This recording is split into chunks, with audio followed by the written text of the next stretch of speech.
ईद उल फितर क्या है? इस्लाम में ईदें कितनी हैं? ईद उल फितर के आदाब क्या हैं?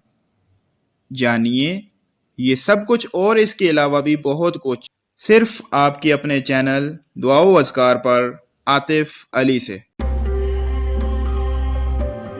तो नाजरीन मोहतरम, ईद उल फितर अहले इस्लाम का एक मजहबी त्यौहार है।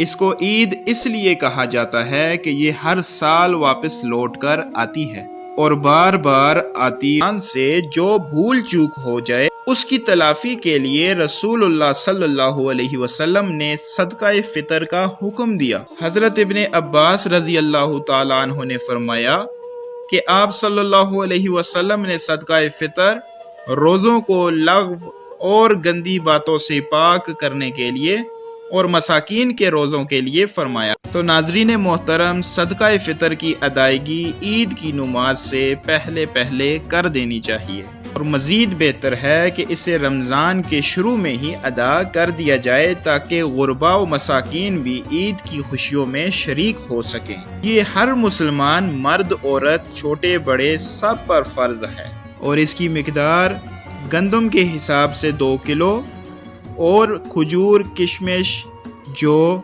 इन तीनों की मिकदार के हिसाब से 3.5 किलो। तो नाजरीन मोहतरम, ये थी मेरी आज की वीडियो ईद उल फितर के हवाले से।